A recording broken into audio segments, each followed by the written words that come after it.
Okay, maturity controls in wheat. Alright, so there's a lot of wheat varieties on the market these days, and typically as breeders, or Longreach, which is our breeding arm of Pacific Seeds, typically our challenge is to find new varieties which improve on the current cultivars that are in the marketplace. So we're always looking at different parameters, but the things that drive us obviously are yield, disease tolerances, grain quality characteristics, and also performance within the maturity grouping. Since the advent of seed sharing, the frequency of new varieties which are coming to market has ramped up significantly. And the challenge for growers is to work out which varieties that come onto the market are the ones that are going to suit their farm, which of these varieties suit their risk profile, and which of these varieties are the varieties that are going to stick around on farm for a long period of time.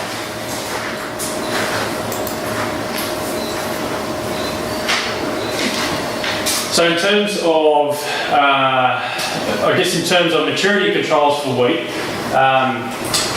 there's effectively 3 primary gene sets which have been identified for controlling flowering time. There's vernalisation genes, there's photoperiod response genes, and there's an earliness gene. And we know that flowering time in wheat is regulated by vernalisation and photoperiod, and we also know that more temperature and more rapid temperature also aids in the development of wheat. So wheats can be categorised as spring wheats or winter wheats, and depending on which genes have been identified in these wheats will depend on how we can categorise them. But in our spring wheats we have long season wheats and we have fast winter wheats, if you like. So long season wheats would be things like Eaglehawk and Bolac, which you might have used in this area before, which take a long time to develop, but they eventually do get there, but we could sow them quite early. Fast winter wheats would be things like Lancer or a Sunzel type, which we can plant early, but they also have triggers and responses to vernalisation and triggers and responses to photoperiod genes. So as the day length lengthens, these varieties tend to get quicker faster. Now winter wheats are defined by the presence of vernalisation genes, and examples would be wedgetail, Weiler, Rosella has quite a high vernalisation requirement. And interestingly, vernalisation typically occurs at 3 to 10 degrees. So for example, wedgetail wheat has a vernalisation requirement at around 8 degrees, that it starts to accumulate vernalisation, but it can also accumulate quite slowly. So up to 17 degrees can also have a cumulative effect on vernalisation. So our photoperiod genes would be easily defined as varieties that have a response to day length. So where we have short days, so typically days of less than 10 hours of sunlight, this prolongs our vegetative phases. Where we have long days of greater than 14 hours of daylight, this decreases our time to reproduction. So for example, something like dart wheat, which we can plant quite late, but heads quite quickly, has a lot of photoperiod response, so as day length grows longer, it grows quite faster. H45 is a good example of a wheat that was around for many, many years, that had a similar sort of response. You planted it late, flowered quite early and came in quite early. And Ventura is another one. Interestingly, in all this gene marking and maturity controls that's been going on, the 3 main vernalisation genes and the 2 photoperiod response genes which we've identified account for over half of the genetic variance in heading for all of the current varieties on the market. So let's take a snapshot and say there was 200 varieties on the market, and there's way more than 200, let's say it was 200. Over half of those are all controlled by these 3 genes. So it says what's happening out there in the marketplace and what are all these varieties doing if they all have the same controls. Okay, so we've got a bit of whiteboard exercise. So the first question would be, what would be the earliest date that you'd start sowing? You'd want to sow wheat off the top of your head. When do you want to start sowing wheat? First week of May. First week of May. Yep. Anyone want to sow wheat earlier than that? April 20. April 20. Yep. Just excuse my whiteboard skills. Anyone want to sow earlier than that? Anyone using any winter wheats in your program? Yep. When do you want to sow your winter wheats? No earlier than that. No earlier than that. What about 1st of April? Anyone want to go that early? Bad day. On a bad day? Okay. When is the latest? When's the last date that you want to sow wheat? So let's say we started sowing on the 20th of April. How long are we going to sow wheat for? Well, if you're waiting for it to rain or something, you might sow at the end of June. You could do, yep. But how many? Okay, we'll come back to that point. Wait for it to stop raining. Yep. So if we started on the 20th of April, we're going to keep sowing on the 20th of May.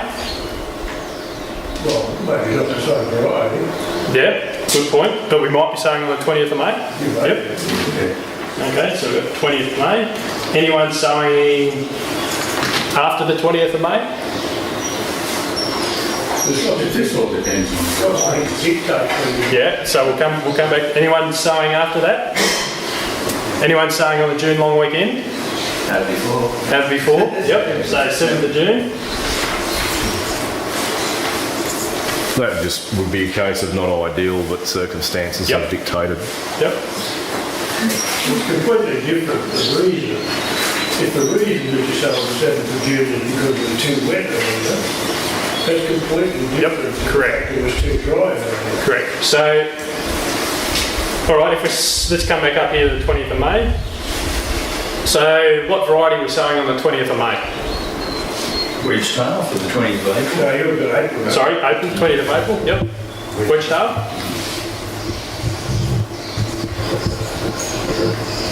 Wedge tail. Any other varieties we're sowing this early? Anyone using Beagle Hawk, Bolac, Lancer?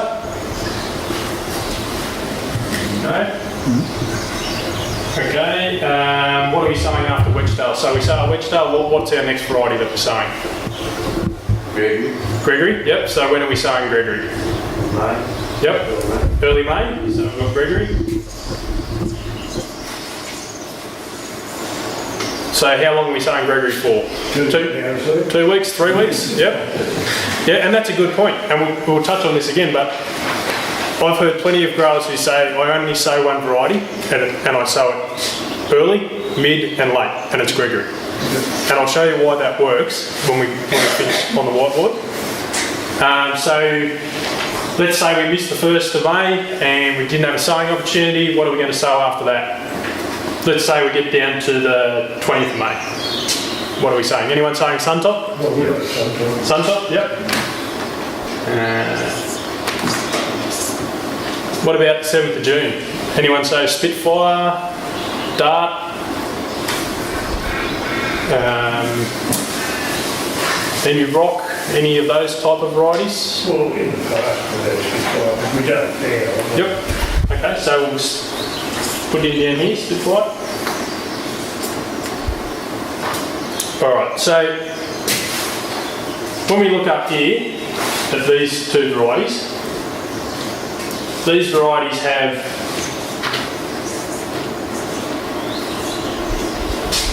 have some of these genes in them. When we look at these type of varieties,